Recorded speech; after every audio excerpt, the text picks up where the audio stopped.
नमस्कार, आप देख रहे हैं सी न्यूज भारत और मैं हूं आपके साथ आकांक्षा यादव। वक्त हो चुका है न्यूज आर का। रुक करेंगे इस वक्त की खास खबर की तरफ, जहां मजलिस इत्तेहादुल मुस्लिमीन के कुशीनगर जिला सचिव डॉक्टर अली हसन से सी न्यूज रिपोर्टर ने 2022 चुनाव को सामने रखते हुए बात की है और कुछ ऐसे मुद्दे हैं जो इस वक्त बहुत ज्यादा आम होते जा रहे हैं और लोग उन बातों को चुनावी मुद्दा बनाते जा रहे हैं। उसके बारे में जब बात किया तो डॉक्टर अली हसन ने सी न्यूज रिपोर्टर से बात करते हुए क्या जवाब दिया, आप खुद सुनिए उनकी जुबानी। राशिद बिल्ला और आप देख रहे हैं सी न्यूज़। इस वक्त हमारे साथ AIMIM के कुशीनगर जिला सचिव मौजूद हैं। हम इनसे सवाल करेंगे और बात करेंगे कुछ ऐसे सवालों के बारे में जो अक्सर MIM से पूछी जाती है और MIM के जो प्रवक्ता होते हैं वो इन सवालों को अच्छे से न ही सुन पाते हैं और न ही इसका जवाब दे पाते हैं।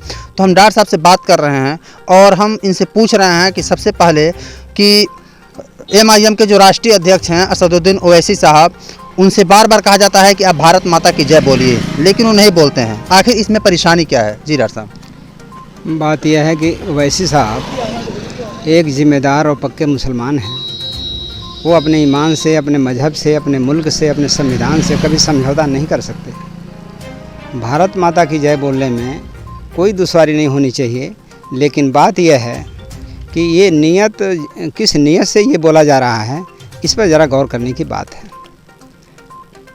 5 अप्रैल 2016 को राष्ट्रीय सहारा उर्दू में एक आर्टिकल छपा था जो पृष्ठ नंबर 7 पर था, जिसमें ये बताया गया है कि 1920 में बनारस के अंदर एक भारत माता का मंदिर बनाया गया। उसमें एक मूर्ति की स्थापना की गई। उस मूर्ति के एक हाथ में भगवा झंडा दिया गया और एक हाथ में बहुत बड़ा एक लंबा त्रिशूल दिया गया। और फिर उसके पूजा की जो पद्धति बताई गई वो भारत माता की जय।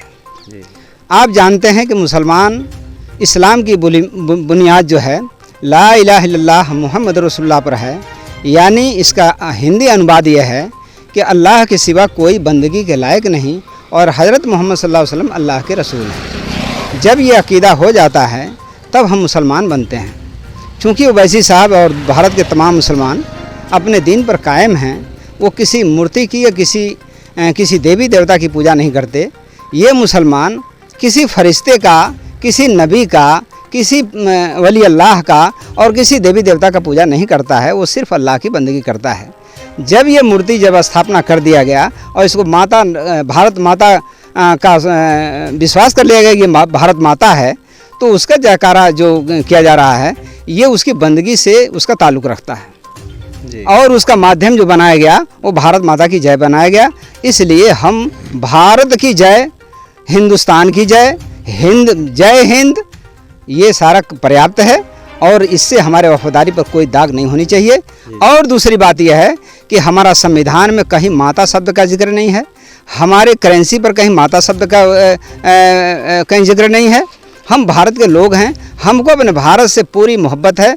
हम इस भारत के लिए सारी चीज़ कुर्बान कर सकते हैं, हम मोहब्बत करते हैं, लेकिन हम इबादत किसी मूर्ति, किसी देवता की नहीं करते हैं। हम एक अल्लाह की बंदगी करते हैं, इसलिए हमें परेशानी है, इसलिए ओवैसी साहब को भी परेशानी है। तो डॉक्टर साहब, हमने मुफ्ती साहब से बात किया था, तो मुफ्ती साहब तो हमसे बताए थे कि जिस तरीके से हम मादरे वतन कहते हैं और मादरे वतन जिंदाबाद कहते हैं, ठीक उसी तरीके से यही है कि भारत माता की जय, इसमें तो कोई परेशानी नहीं है। हाँ, तो इसमें यकीन की बात है, जो आप विश्वास के साथ कहते हैं कि हमारा वतन है, इसलिए हम मादरे वतन की जय बोलते हैं, भारत की जय बोलते हैं।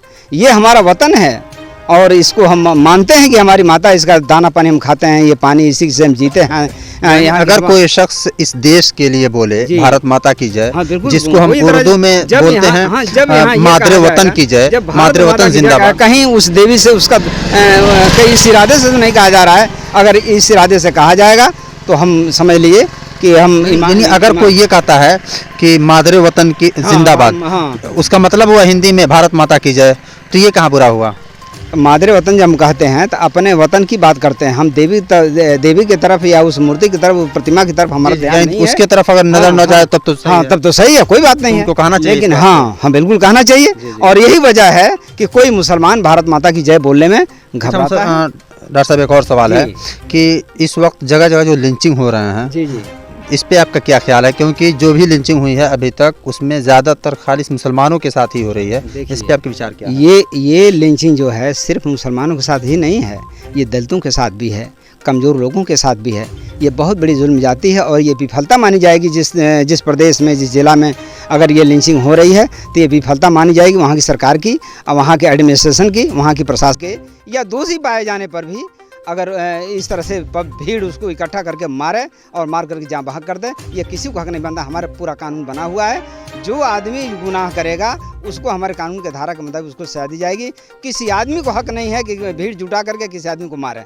अब अजीब बात है कि एक आदमी को रस्सी बांध कर उसके पैर में और बोलेरो में बांध कर घसीटा गया, कैसे मरा होगा बेचारा। एक आदमी मोटरसाइकिल से गिर जाता है तो छिल जाने पर कितना दर्द होता है और कितना घसीटा गया, कितना उसको तकलीफ हुई होगी। इतना दूर जाने के बाद वो बेचारे का जान निकला है, किस तरह से सजा दिया गया उसको। ये कोई तरीका है? कोई देश चल रहा है ये कि लोगों को रस्सी में बांध करके उसका पैर और बोलेरो के साथ घसीटा जा रहा है? क्या बात है ये कैसी हुकूमत चल रही है?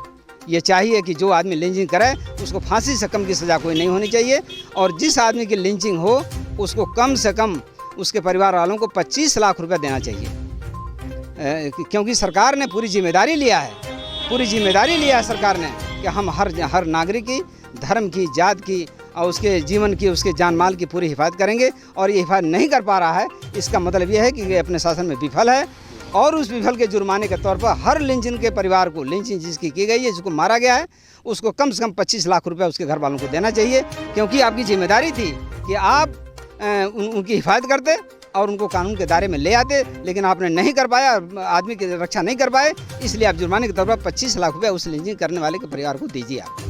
अच्छा डॉक्टर साहब, बीजेपी हो या आरएसएस हो या फिर कुछ खास लोगों के द्वारा बार बार मुसलमानों को पाकिस्तान भेजने की बात कही जाती है, इस पे आपके विचार क्या है? अजीब बात है। भाजपा के सारे जिम्मेदारी, बड़े बड़े नेता ये जानते हैं कि जो भी मुसलमान इस देश में है सब यहीं का पैदा हुआ है, और अंतर्राष्ट्रीय कानून यह है कि जो आदमी जहाँ पैदा होता है वहाँ का नागरिक होता है। ये ऐसा मिसाल दुनिया में नहीं मिलेगा कि कोई देश अपने देश के नागरिकों को दूसरे जगह भेजे। किस बुनियाद पर आप भेजने की बात कर रहे हैं? अगर ऐसा है तो आप राष्ट्रपति आपके हैं, प्रधानमंत्री आपके हैं, और तमाम अधिकारी, मुख्यमंत्री सब आपके हैं। आप इस पर बाकायदे इस पर एक मीटिंग बुलाइए और तमाम सर्वदलीय बैठक बैठाइए और उसमें ये बात तय करिए कि आखिर 25 करोड़ मुसलमानों के लिए क्या फैसला करते हैं आप। और इस तरह से बार बार उकसाना, बार बार उल्टा सीधा कहना और बार बार भगाना, ये क्या बात है? आप भगाइए। आप ऐसा क्यों करते हैं? आप केवल मासूम हिंदुओं को भरमा करके और उनको धोखे में डाल करके आप बार बार इनको ये कह करके उनको दलित करते हैं। और अगर करना ही है तो आप बाकायदे सबको मीटिंग बुलाइए, सबके सामने ये बात रखिए, सर्वदलीय बैठक बैठाइए, सारे मुख्यमंत्रियों को बुलाइए और कहिए 25 करोड़ मुसलमान के लिए क्या करना चाहिए। ये बार बार छोट भैया नेता ये लोगों में ये बात करेंगे, ये क्या बात है ये? अच्छा, बीजेपी या आरएसएस के जो लोग हैं उनके द्वारा देश को कहा जाता है कि अखंड भारत बनेगा, तो अखंड भारत से आप क्या समझते हैं? क्या शेख चिल्ली वाला सपना है ये? शेख चिल्ली वाला सपना ऐसा है, अपने पड़ोस में भाई जो मुसलमान है उसको तो अपना बना नहीं पा रहे हैं, और कश्मीर में आपने 6 महीना तक कर्फ्यू लगाकर लोगों को सांस लेने से भी रोका, ऐसी सज़ा दी आपने। आप लोगों का दिल जीतने के लिए नहीं, आपकी राजनीति नहीं चल पा रही है। 7 साल का मौका मिला आपको, और 7 साल में देश के अंदर अमन शांति आपने नहीं कर पाया। केवल दंगे फसाद और उल्टा सीधा सब मूल्य काटे जाएंगे और राम राम चिल्लाएंगे। क्या बात है ये? आखिर मुल्लाओं का कसूर क्या है? क्यों काटे जाएंगे या क्यों राम राम चिल्लाएंगे? हाँ, क्या बात है ये? ये बस सनकीपन है, एक पागलपन है, और इसको लोग अखंड भारत से आप क्या समझ रहे हैं? अखंड भारत का मतलब ये है कि हम भारत और नेपाल, पाकिस्तान, अफगानिस्तान, भूटान, बांग्लादेश सबको मिलाकर एक देश बनाएंगे, और ये देश अखंड भारत होगा। जब पहले मुगलों के ज़माने में ये था कि पूरा काबुल से लेकर के पूरा कन्याकुमारी तक, और वहाँ मिजोरम से लेकर के पूरा गुजरात तक और लाहौर तक सारा एक देश था। ये तो साजिश के तहत देश को बंटवारा किया गया, जिसका हमें दुख है और उसका दंश आज तक हम झेल रहे हैं। हम नहीं चाहते थे कि पाकिस्तान बटे, लेकिन ये पाकिस्तान खड़ा करके ज़िंदगी भर के लिए परेशानी खड़ा कर दिया गया। और ये अगर ये नहीं हुआ होता तो आरएसएस की जन्म नहीं होता, ये पैदा नहीं होता। इससे तो ये कहा जाता है कि इससे भारत विश्व गुरु बन जाएगा। हाँ, तो बनेगा तब जब सबके साथ लेकर के सबके संस्कृति या विचारधाराओं को लेकर आप चलेंगे, तब जाकर के आप विश्व गुरु बन पाएंगे। इस तरह से आप नारा लगाकर, इस तरह उल्टा सीधा कह करके आप देश में अखंड भारत बना पाएंगे? ये आपके मान का है? ये सबके विचारों को लेकर के सबको साथ भाईचारे के साथ लेकर चलेंगे तो ये देश जो है अखंड भारत बन सकता है, ये संभव है।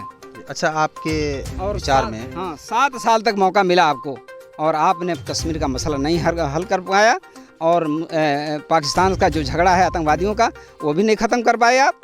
हम ये कहेंगे कि अगर ये मौका अगर हमको मिला या हमारी पार्टी को मिला तो हम अवश्य ये सारे दंगे सारे फसाद इसको रोकेंगे, और जितना ये कश्मीर के अंदर हाल जो ख़राब हुआ है इसको हम सुधारने का 100% प्रयास करेंगे। हमारे पास ऐसी शख्सियत है कि सबको जोड़ने की ताकत रखती है, और हम उनको बातचीत के जरिए बिल्कुल उनको समझा बुझा कर ऐसा कर देंगे कि वो सारे हथियार सरेंडर कर देंगे और हमारे ऊपर, हमारे देश के खिलाफ आँख उठाकर। ऐसा नहीं कर पाया, किसी ने नहीं कर पाया। 40 साल तक कश्मीर जल रहा है और कोई उसका समाधान नहीं निकाल पाए। अगर ये मौका मिला तो सारे ये समाधान हो जाएगा, और उनको समझा बुझाकर उनके सारे जो मामले हैं उसको हमारे संविधान के दायरे में सोचा जाएगा, और सारे सर्वदलीय बैठक बैठा करके राय मशवरा उसमें किया जाएगा। अगर संविधान के दायरे में अगर उनके मांगे अगर होती हैं तो उनको समझा बुझा कर उनको लाइन। आपके विचार में केंद्र सरकार और प्रदेश सरकार सफल है? बिल्कुल असफल है। इसलिए असफल है कि देश की जो राजनीति है, जो सरकार है, उसको 5 काम करने चाहिए।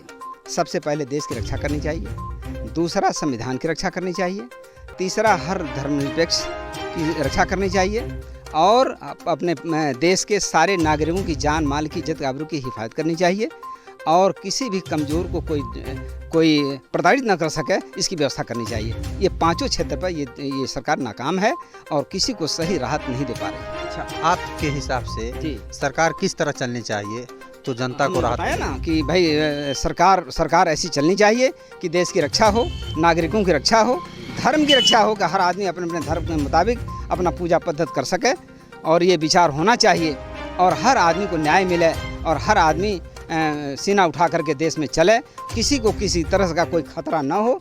इसके लिए हमें सरकारों को मुस्तैद रहना चाहिए।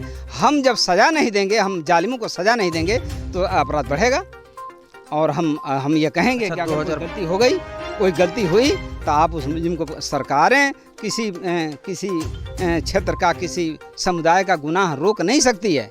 मिसाल के तौर पर 2 आदमी खेत में काम कर रहे हैं, कुदारी चला रहे हैं, और एक आदमी को कुल्हाड़ी से या फावड़ा से काट दे तो वहाँ सरकार बैठी है। लेकिन हम इतना करेंगे कि जो आदमी जुल्म किया है, जो आदमी काटा है, उसको हम गिरफ्तार करेंगे और उसको कानून के मुताबिक उसको सजा देंगे। अगर ये हम करते रहे तो हमारा देश के अंदर शांति आ जाएगी। लेकिन हम तो छोड़ देते हैं, हम तो जालिमों को माला पहनाते हैं, इज्जत देते हैं उसको। तब जालिमों को ऐसा करेंगे तो अपराध बढ़ेगा, लोगों के अंदर नफरत फैलेगी, इससे देश का कहाँ शांति होगा? किस जालिम को माला पहनाया गया अगर आप ऐसे कह रहे? जैसे पिंकी चौधरी हैं, बताइए, इतना खतरनाक नारा वह संसद के सामने 500 कदम पर, है ना, मुल्ले काटे जाएंगे और राम राम चिल्लाएंगे। क्या बात है? क्या कसूर है मुल्लों का? क्यों काटे जाएंगे? उनको तो गिरफ्तार किया गया है, जो इस तरह नारा लगाए थे वो लोग गिरफ्तार। उनको गिरफ्तारी अब नहीं देखेगी। लोगों ने अपने सर पर, अपने कंधे पर उठा के ला कर ये किया और ले आकर के थाने में ये किया। इस तरह से जुलूस इस तरीके के नारा जो भी लगाए हैं वो सभी गिरफ्तार हैं, और कोई इसको सपोर्ट नहीं करता है। यहाँ तक कि बीजेपी के बड़े नेताओं का भी इस पे बयान आया था। कभी बयान नहीं दे रहे हैं, ये न कह रहे हैं कि ऐसी गलती नहीं होनी चाहिए, और ये रोक लगाते तो कभी ये बात नहीं आती, नहीं कर पा रहे हैं। ये क्या होना चाहिए? हौसला अफजाई हो रही है इनकी, और इनके मन बढ़ रहे हैं और इनको ताकत मिल रही है, ऐसा ये कह रहे हैं। अच्छा, क्या होना चाहिए? जैसे 2022 चुनाव बिल्कुल सामने है, 2022 में किस तरीके की सरकार चुननी चाहिए? किनको उत्तर प्रदेश में आप देखना चाहेंगे जो इन तमाम मसलों का हल?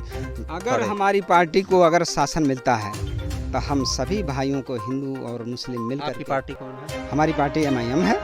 उस पार्टी के साथ अगर हमको शासन मिलता है तो हम सभी हिंदू और मुस्लिम को मिला जुला कर एक साथ चलेंगे, सबके साथ धर्म की रक्षा करेंगे और सबको न्याय देंगे, और किसी को हमारी तरफ से कोई शक भी उनके दिल में पैदा नहीं होगा। इसके हम प्रयास करेंगे।